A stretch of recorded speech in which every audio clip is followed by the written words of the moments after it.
if for you it's dancing, for you it's connecting out in nature, if for you it's playing with your children, if for you it's singing, if for you it's making music, all of these creative acts, right? This is what shifts us long term out of that flight, fight, or freeze state. Right? It's not a coincidence, Annie, that that's where you feel good. It's because that is a practical way that we can first support the body, and then because it's a creative emotional state, then go deeper into the spirit and emotions of it all.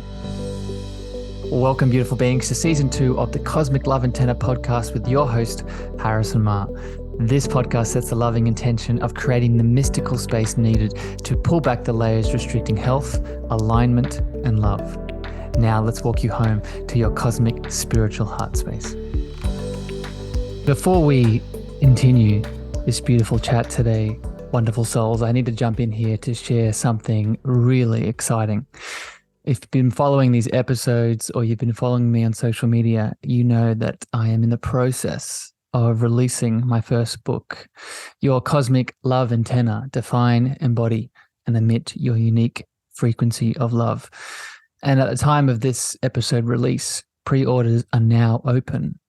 If you have been pulled to this show, if you're looking to understand the what, the how, and the why of love, if you're looking to apply some of the tools connected to your chakras, inner child, releasing religious trauma, ancestral healing, emotional release, and so much more, then this beautiful expression from my heart to yours is for you. If you are looking to channel more of your unique gifts and the divine frequency that you are, these pages will open all of this up. And if you're interested, all you need to do is go to cosmicloveantenna.com. That's cosmicloveantenna.com. And you can pre-order this book right now.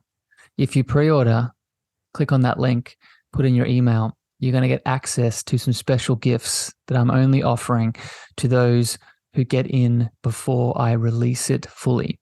These gifts are going to be some more channeled meditations, activations, and some other surprises from my heart to yours. So head over to cosmicloveantenna.com, pre-order this beautiful expression, and I can't wait to hear how it shifts your life. If you're listening to this after pre-order sales, that same link can be also used to go to the direct purchase link.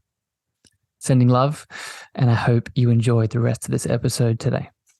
Today is another extra special community coaching episode where my intention for these smaller bonus episodes is to give you more precise action, precise healing, precise love to go into a particular topic. I will use the beautiful member of the community who I have here with me as a mirror of love for your pain, your challenges, your healing. And today's topic is fight, flight, or freeze, moving beyond this, and what does it look like? The beautiful community member that I have on the show here today is the lovely Annie. Annie, would you love to say hi and introduce yourself? Hello, hello, hello. I am so happy to be here, Harrison. Thank you so much for having me. How are you feeling? Great, excited. My stomach is actually a little clenched up out of, I think it's more excitement, but I know there's something there. Yeah, we'll get into it. So yes.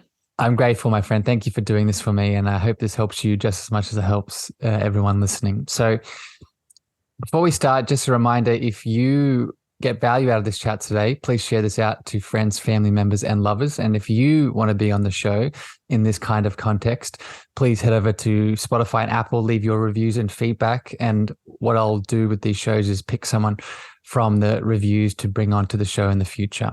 So with that, Annie, I guess before I start with your first question, can you explain to me and for people listening, why this topic today, fight, flight, or freeze, why is it important to you? Why do you want to dive into it? Well, building upon our coaching from last fall, which gave me so many building blocks of my healing journey, I stumbled across the topic of the nervous system and the parasympathetic and sympathetic, and just starting a deep dive into that. And I've been recognizing and connecting dots through the chakras that you taught me about, and starting to notice more of a bodily response to an issue I'm trying to work through. And it's basically, it's avoidance and procrastination and resistance to these tasks I'm trying to dive into in my career. And I know it's tied to self-worth and some trauma responses. And I've been so frustrated that I'm in this frozen mode of not being able to accomplish these tasks. And it's very important tasks that will help me to live my everyday life and put money in the bank and bring in more abundance. And it's one of those things where I'm consciously observing myself with these behaviors. And I'm like, okay, why can't I get out of this? So I'm realizing the freeze response, but I'm not educated enough yet for any methods to get out of that. Beautiful. So thank you for sharing, and you're not alone. This is why I'm really enjoying doing these episodes, because what you just outlined, while your journey is unique, the state that you are in is quite common in the world at the moment, right? We live in I don't need to point this out to everyone, but I will, right? We live in a world where there's a lot of events that are occurring without even talking about the food that we eat and the environmental stresses and all the chemicals and things like that. There's a lot of collective events that are causing the individual to be in this fight, flight, or freeze state in a chronic condition. So just that alone, Annie, I know you know this, but just for people listening, if you're resonating already, you're not alone, right? And there are ways through this, and there is a solution. So let's begin then, Annie. What's top of your heart? Where do you want to start with this? Where can I answer questions first? See, I think one of the biggest, I realized that I have to unlearn certain, past false beliefs and stories that I've taken in over all my years of living and my childhood. And I guess connecting the body to, when I realize that I'm in the freeze response, paying attention to my body, and what are some initial steps when I recognize I'm freezing to get out of it. Yeah, good. So I'm gonna say one phrase here, and you should know this. You might remember this, Annie, but I'll explain it for people that are new to this.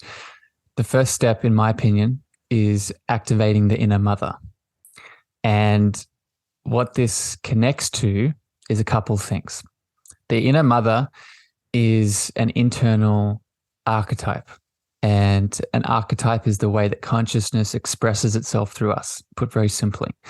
And we've all heard of one very famous archetype without even probably knowing it's an archetype, and that is the inner child, right? Our inner child is something that we can learn to heal and interact with and use to expand ourselves in many ways. But the inner child is just one archetype. And what I'm encouraging the first step here to be for you, Annie, and for people listening, is activating the inner mother, right? And what is the inner mother? The inner mother is the archetype that is inside of us that holds and soothes. The inner mother is the archetype that creates and helps us come back to. And these are three important words: safety, security, and support, right? Because if we are in, I can see some things pushing over in your head, my friend. When we are in this fight or flight or freeze state, we're not there. We're not in that safety. We're not in that support. We're not in that security. That is what that nervous system sympathetic state is really. It's heightened because we don't have those things. And what we often forget, and this is where addictions come in, we often look outside of ourselves for that safety, support, and security, right? In food, right? In a partner, in substances. But we forget that safety, support, and security can be cultivated within. And how we do that is by calling to the inner mother. So I'll land it there, Annie. Does that resonate, my friend? Does that make sense to you? Hugely, because initially when you were saying that, I'm just visualizing myself at the younger age that was adopting these, false beliefs around money and watching the struggle in the household around money and tying to self-worth, and then being bullied and all my life.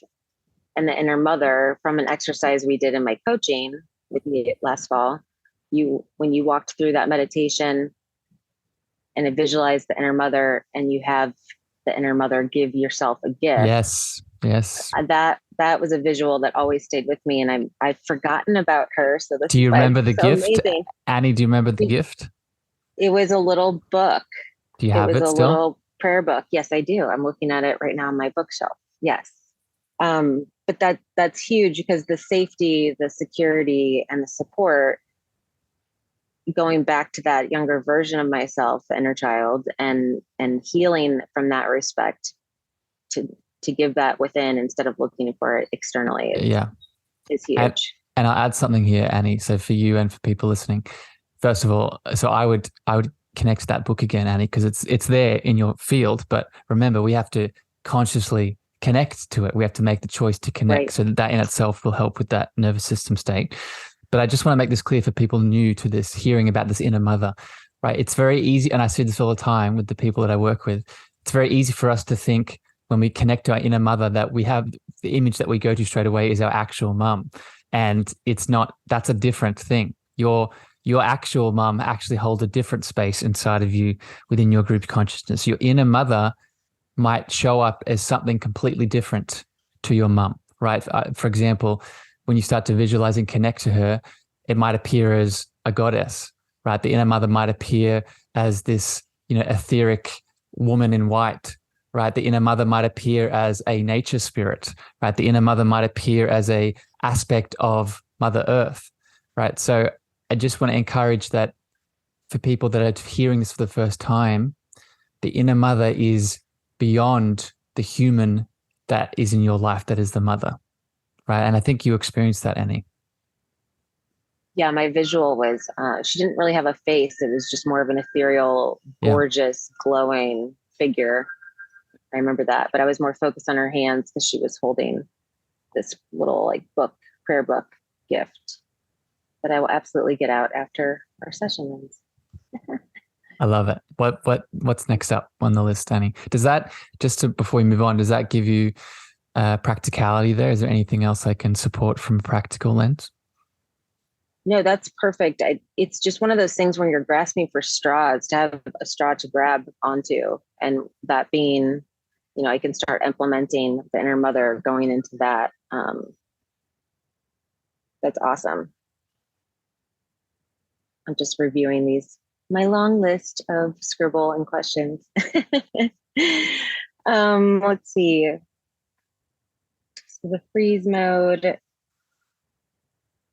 So are you saying, when one of my questions was to how to show myself, because particularly with my issue, it's restructuring my business, raising my pricing, it's triggering to all those past, complex traumas.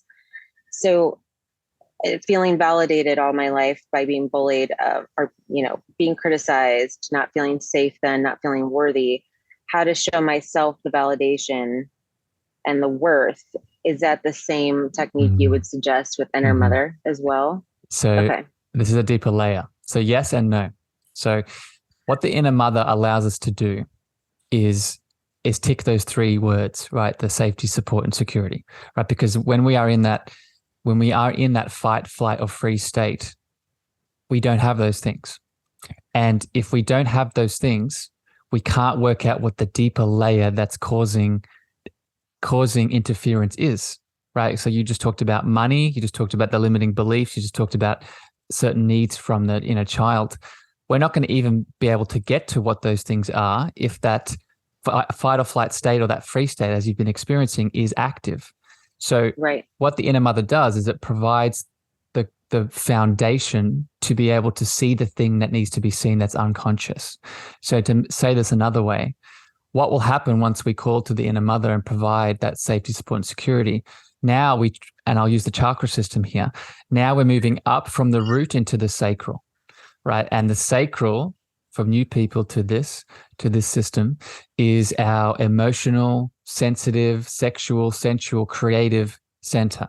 And this is where, if we are having a money challenge, right, with your specific goals, my friend, or we're having challenges in our adult relationships, or we're having troubles with our creation energy, this is where the limiting beliefs and the challenges that's where they're going to be sitting. So just to connect these two together here, once that supports safety and security is there from the inner mother, we can then ask the question, what is needing to be seen? What is needing to be felt? What is needing to be brought from the unconscious to conscious awareness so I can see the thing and change it? Does that make sense, Annie? Absolutely. I think that's kind of where I'm stuck. Like I have so much awareness now to where these issues stem from, the main roots, what the causes are, which chakras they are each related to.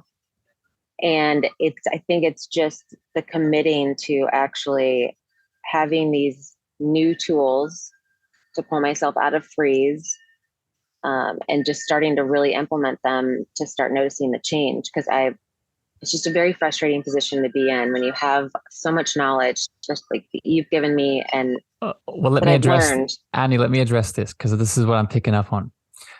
You don't have to use all the things, right? So this is where I see you getting into challenge, and I see a lot of people getting into challenge, including myself, is that we learn all these beautiful tools, right? And I call it the medicine bag, right? We have all these beautiful tools in our medicine bag, but just because the medicine bag is full of all the tools doesn't mean we need to use all the tools all the time, right? All we need to do is take one step, right? I was just sharing this with another client last night, right? And one of my favorite quotes from Rumi is, the way appears once we start to walk it. And that walk that we take is one step at a time. So Annie, just to make this more practical for you and for people listening, when we're looking to work out what is the step that is needed, or what is the tool, or what is the reflection, or what is the layer that needs to be seen, what we need to do is throw out all expectations on what it should or shouldn't look like based off all the knowledge that we have, all the tools that we have. And we set the intention of asking, show me the one step, right? Show me the one thing I need to do right now. Show me the one chakra, or the one affirmation, or the one piece of breath work, or whatever it is that one inner child needs, and be open to how that reveals itself. Does that make sense, Annie? Absolutely. It just, as of recently, I've been making it more of a point and committing to asking my guides and my angels and my divine posse is what I call them. Show me the next steps. Show me the next breadcrumb, please, because you have to ask them. They're not just going to interject, because of free will. So they're there, and it's been really helpful. And it's so funny how the other day I was super, super frustrated, and a Frank Sinatra song, That's Life, randomly came on. And I've never really listened to the lyrics of it, but it's so on point. But music is one of the ways they connect with me. So it's really beautiful to step into your intuitive gifts, and everybody has them, but to really get in tune with it. And that's been helping me stay to ground in the present moment, ask for the next step. Because I tell you, sometimes I just want to punch something, kick something, or scream. Annie, you read my mind here. So this is something else I want to share with you and people listening. When we ask for that next step, okay, and nothing comes, nothing is an answer, right? So what we can do, and I'm feeling that this is probably where some of that emotion is coming up for you, Annie. If we ask for, let's just use this, can you continue to use your example of, we're in this fight, flight, or freeze state, right? We've added the safety, support, and security, and now we're going deeper, and we ask what the next step is, and there's silence. Well, what we can do is, one, remind ourselves that no answer is an answer, but two, look at how we are responding to that silence, right? Are we responding to that silence with anger? Are we responding to that silence with grief? Are we responding to that silence with judgment and shame? Because that in itself is the thing that needs to be seen. Does that make sense, Annie? Yes, that is very interesting. Because the shaming, the observing myself reacting those certain ways sometimes, I then shame and judge my behavior. And then it just gets into a spiral, and it's like, okay, Good Lord. And that's the But layer. That's the that's, thing that's restricting you. And the reason this is so important, because if that judgment, that blame, that shame, that anger is there, that is the layer that's on top of the next layers that you want. Right. So the way that we move through that is observing it from a place of love, right? Is being the container of love that you are, right? Detaching from the judgment, from the anger, from the shame, from the guilt, observing it so we can move through it. yep, that's beautiful. Yeah, it's the whole observer effect. It's pretty fascinating. It's just, I wonder sometimes, what did I do before when I did all this behavior like years ago? Like I wasn't observing, I was just actively participating in it, completely ignorant to what was Yeah. going on. It's fascinating to learn all of this. I wish I would have learned it all sooner, but divine timing. So I believe that. And I'll just say this, Annie, and then we'll jump to your next question. That's a very important question to ask, because remember what I said at the start of this chat, most of us are living in that unconscious state. But just because we're living in that unconscious state does not mean we're not creating our reality, right? Now when we're in that unconscious state, we're still creating our reality, but we're creating our reality in a way that we don't want, right? We're looking at in our outside world and we're seeing our relationships not work. We're seeing our business not work. We're seeing our health decline. And we're wondering, why is this happening? What's going on? Why am I the victim? You're not the victim. You're just living unconsciously and creating a world that you don't deserve. Right. Exactly. It is fascinating to sit back and watch that unfold in my circle Love these it. days. What's next up on your list, Annie? Okay. I had come across like a list of methods that I had heard about, but this was more tied into the letting the old stories go and unlearning. I don't know if you wanted to dive into that or not. Um, Basically, like when you have a negative, I don't even like using that word, a false belief, just because you don't know any better. Like, let's just take money equals struggle as an example. Um, to really learn, to really try to let that go when you're in the freeze response, and we've tackled how to get out of the freeze response. I know there's an internal process going on with the mind, like, because the mind's always looking for evidence of the past repeating itself to keep itself safe. So subconsciously, that plus my ego is trying to protect me. It makes me want to go clean the entire house before I open my email inbox. But it's are there other methods that have you tried personally? And the ones that I've come across that I keep being called to is EDMR, and I don't even know, a rapid eye something. I don't even know what it stands for, or time techniques or hypnosis or something like that. Because I recognize the false belief. I will admit I haven't committed to really journaling and deep diving and staying in a committed routine of digging at the root of those by asking all those questions and unlayering it. So I know that I could do that. But are there any Techniques. supplemental techniques that would Yeah. help to So, rewire? so yeah, the key word there is rewire. And so I'm going to say, I won't break down each of those techniques because all of those are a show on themselves. And I'll just, Right. the short answer to those techniques is that they all are powerful, right? They all, especially the hypnosis piece.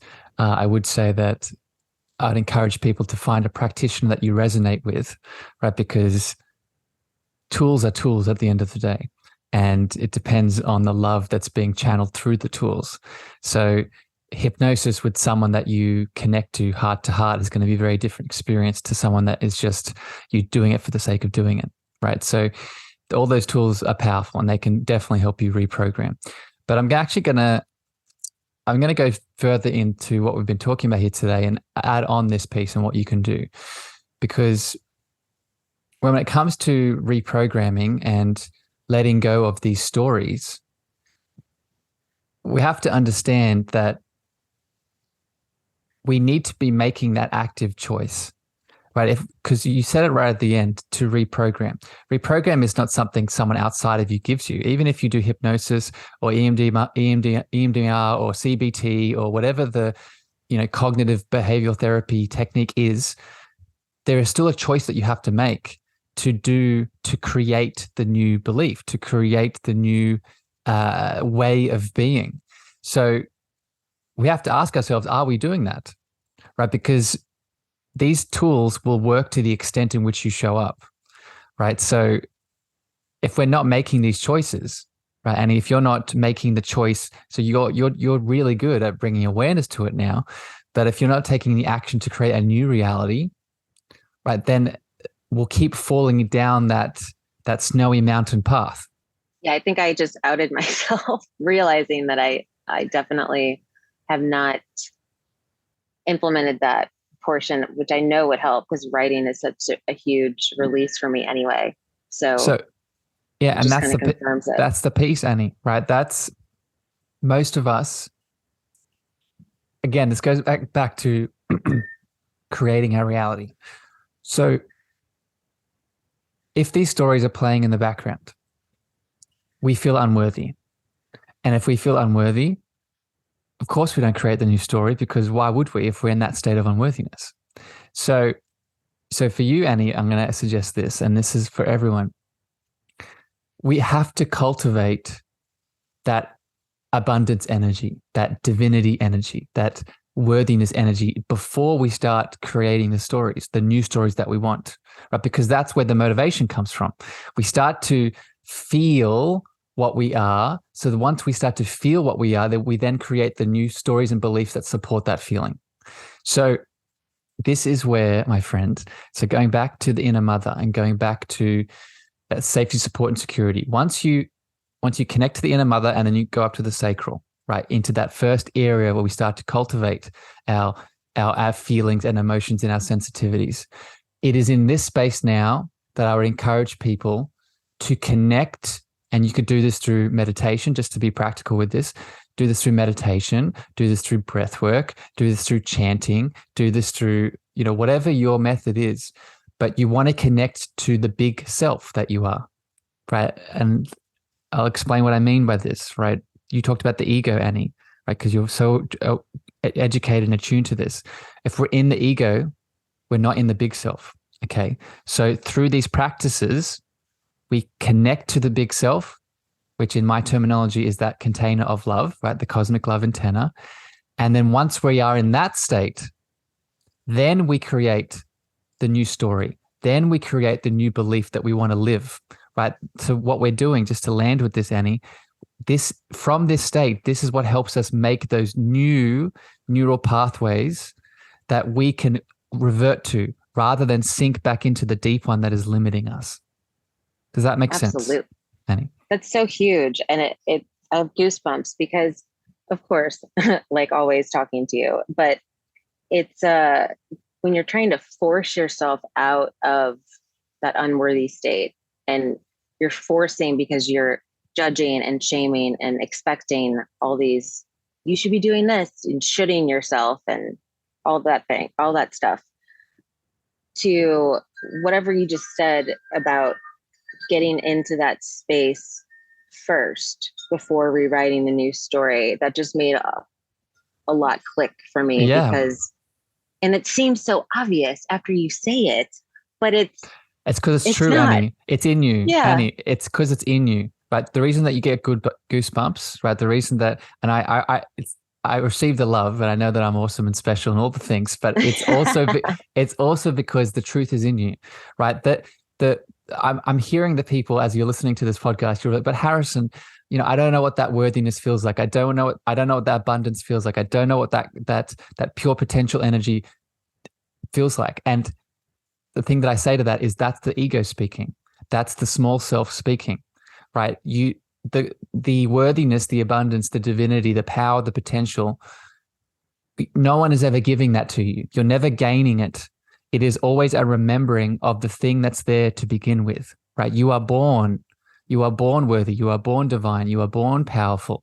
So if we can just hone into that truth, even without seeing the proof of it yet, right? Just acknowledging that, then we can learn to cultivate that space to then export the fulfillment, export the love, export the power into our external world? It's amazing. You had me, I think, at the beginning of our coaching, hold on to a memory or pull out a memory that has all that energy that you just mentioned. And mine was when I published a book or self-published a book. Now it's more so I look at a photograph of a trip I took that was just mind blowing, and I can feel that energy again. But when I'm in that funk, my go-to typically is just dancing, like blaring the music, dancing in front of the mirror, playing with my dog or whatnot. And it feels so silly, but at the time, sometimes because of the ego, but you do it and it gets you back to that space, that sacral. Like the sacral is my favorite. It's where, because I'm a creative, and it's where all my great, amazing ideas come from and whatnot. But to get back into that. Well, Annie, just pause there for a second, rewriting. and then we'll go to your next question. Just because I just want to pull this dot together for people listening. That this is how we start to shift long-term out of the fight, flight, or freeze state, right? Just to bring this back fully to what we're talking about here today. If for you it's dancing, for you it's connecting out in nature, if for you it's playing with your children, if for you it's singing, if for you it's making music, all of these creative acts, right? This is what shifts us long-term out of that flight, fight, or freeze state. Right? It's not a coincidence, Annie, that's where you feel good. It's because that is a practical way that we can first support the body, and then because it's a creative emotional state, then go deeper into the spirit and emotions of it all. Right. Make sense? Right. Because yeah, exactly. And honestly, I keep forgetting to connect that the subconscious mind and the ego aren't necessarily reacting to that specific situation. They're reacting to an emotion that I have attached to those past, beliefs and stories. So to transmute that emotion and whatever's going to calm that is definitely going to help too. That just popped up to say, yeah. What's next up on your list, Annie? Good grief. I love this stuff so much. Okay. I think that was the majority of my main questions. One thing that did just come up though just now is, you're in that freeze mode. And while I'm in the freeze, I have these, and I don't know, forgive me for not explaining this the best right at the second, because it's just now formulating in my mind, but I get a nudge to go organize this huge stack of information that's tied to my business, like a random just little to-do that I've put off forever, right? And I'm judging myself for wanting to go do that. But there's another part of me that thinks maybe that is the breadcrumb. Like maybe there's something in that task that is going to be the stepping stone. I kind of think of it like you're building the pulse back up. I've got your answer. I've got your answer, okay. Annie, for this. So, and this applies to all of these kinds of choices that we are worried about if they are coming from our ego mind, thus a trauma response or pain or things that we haven't moved through yet, or are they actually coming from our intuitive heart space, our intuitive knowing that's pulling us in the direction we need to be, right? And I want to encourage you, Annie, and people listening, you never have to guess, right? You can take a moment to pause in that moment, right? And I'll share this with you, Annie, right? Close your eyes, place your hands on your heart, right? You take a deep breath in and you breathe slowly, extra slowly out. Just for people's information, when you decrease that exhale, you are shifting from that sympathetic state to that parasympathetic state. So just in that breath alone, you are moving out of that fight, flight, or freeze. Once we are in that state, and you might need to do a couple of those breaths, ask yourself a very simple question. And I think you know what I'm going to say here, Annie, but I'll say this for everyone. You ask yourself, what would love do? Right? What choice comes to my heart, not your mind, my heart in this moment when I embody love? And that's your answer. But if at that point the answer that comes is still go spend time doing those documents and those office tasks, then that's how you know it's coming from that intuitive space, right? Because when you drop into that heart space, when you make a choice from love, that is also a space in which your spiritual being makes choices from, right? Your spiritual intuitive sense is not connected to anything other than love, right? Because love is unity, love is connection, love is coming together, and love is oneness, right? That is what our spiritual being is made of. So again, just making this super practical. If you ask that question and then whatever the answer that comes up around it, then you know that choice is coming from your intuitive, higher knowing spiritual being versus the ego mind that might be making a choice from trauma, pain, or separation. Right. Yeah, that's a brilliant technique that I'm glad you reminded me of, because you've taught me about that before, and so easy to forget. But I was only going off of before, just trying to compare and hone in on the sound of the voice. And that's how I typically try to differentiate between the ego and my highest self. So and, and I will tell you, you told me and suggested that I name my ego. And I've shared that with so many friends.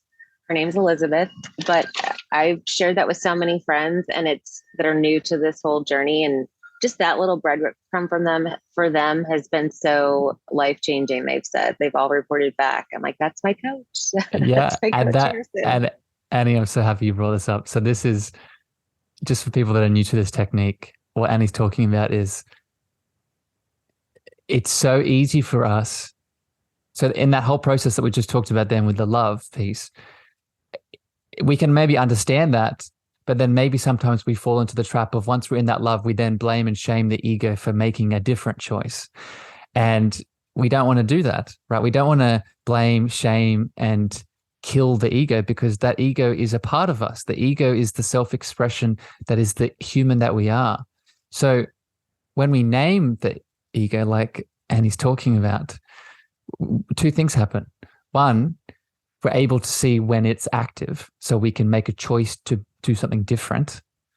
And we can talk to and approach the ego from a space of love, right? And see it. Okay, I see you. I see you, Elizabeth. I see the choices that you're making.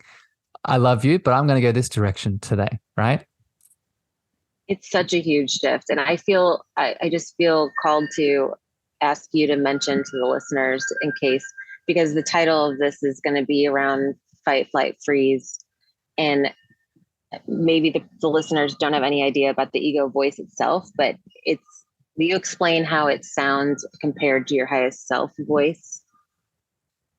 Well, simply, simply it's usually one of separation, right? It's the opposite of love, right? It's usually one of fear, right? It's usually one of worry and concern. And it's more of and maybe you can speak to how you've experienced this, Annie, but it's usually one of contraction, right? One of, oh, I feel a little bit small here. Or, I'll give an example from my life last night, how I know when my ego is speaking, it's usually from a place of, or we shouldn't do that, or we're not enough, or I'm going to be hurt again, or if I do that thing, then I'm going to be alone, or, a lot of these, which are mostly stories and programs, mostly from our childhood.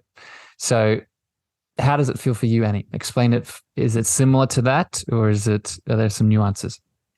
It's definitely similar to that, but the main word I use to describe it is just completely frantic, haywire, out of control, psychotic. I mean, she is just loud. She's loud and she gets fired up. And when she gets fired up, it's a lot. And I'm just so grateful to know this technique and to be able to recognize the difference, because otherwise I'm sure so many people walking around hearing that version of the voice in their mind and not understanding what it is. And I just feel and empathize for them, because there was a point I didn't know, and just knowing now is such a game changer.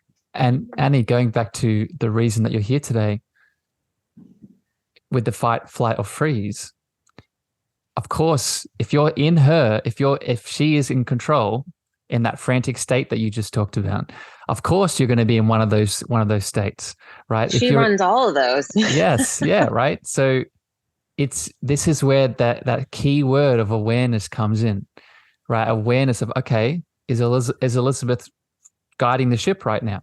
And if she is, this is why I'm in that hypersympathetic state. This is why I'm either frozen or I'm in that fight or flight, because she's just been chronically activated for the last 24 hours. So this is where, Probably the last 10 years. yeah, well, yeah. Honestly. But for most people, that's the reality, right? So this is where, going back to what we said at the start, right, we bring the inner mother in, right, to initially calm Elizabeth down, right? Calm that ego mind down to say, it's okay. It's okay. We're all good right now. So let's make a different choice, right? Let's detach from the ego identity and let's go deeper, right? Let's connect to the bigger container that we are, the container of love that is holding Elizabeth, that we can decide to fall back into when things get a bit too much, right? Right. It's one of the exercises you had me try once. It's my go-to is writing a letter to that version, whatever age she is, of around whatever trauma is being triggered. I haven't done it yet with the whole money stuff or the money triggers yet, but past self-worth of like past relationship wounds that I just worked through this last Mercury retrograde. I did that letter technique that you had me do to my inner child or that 8-year-old version of myself or 10-year-old or 16-year-old. And it was a amazing, cathartic process. And so I just remembered to maybe try that as well. Yes. And that's run the money stuff. Yeah. And that's the step that's one of the steps we can take after the inner mother, right? After right. when we shift into that sacral area, right? Mm-hmm. And we're starting to look at all of the things that are stored there. One of the tools we can now use, right? So we can long-term start to shift out of the fight or flight is that letter, right? The reason it's cathartic is because it's the opposite of that state, right? It's release, right? It's expression, it's feeling, it's letting go, it's forgiving, right? It's all of those things. And that's why it feels so powerful. Annie, I love you very much. Thank you for spending time with me today. I hope this has helped you. I hope this has given some little tips and some guidance and some pieces here for all of you beautiful souls listening here today. I just want to encourage you to take action, right? Use Annie's beautiful example and her heart and what she's expressed today. Take these tools, take these things that we've talked about and put them into action, right? Put them into inspired action and let us know how they go. Annie, any final words you want to express here before we finish?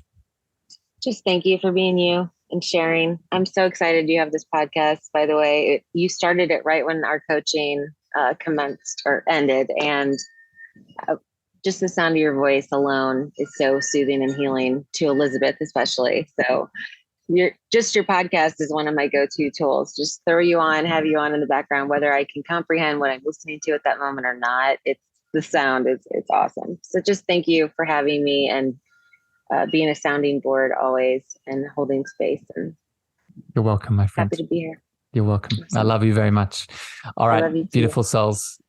We wish you love today. If you want to be on these episodes, you want to come on the show, please share these episodes out with your friends, your lovers, your family. Leave your reviews on Apple and Spotify. This helps us expand our light. But until next episode, we send you love. We send you deep frequencies of healing, and we'll see you very soon. Bye, everyone. Before I leave you today, beautiful beings, I'm so excited to share a special announcement just with you. On the 20th to the 23rd of April, 2023, I and a fellow guest of the show, the beautiful Ali Paws, will be hosting live in Tulum, Mexico, the Cosmic Heart Tour. If you listen to this podcast week to week and you resonate with my frequency, with my voice, with my love in any of the topics I share with you, then most likely it is time for us to connect and heal in person.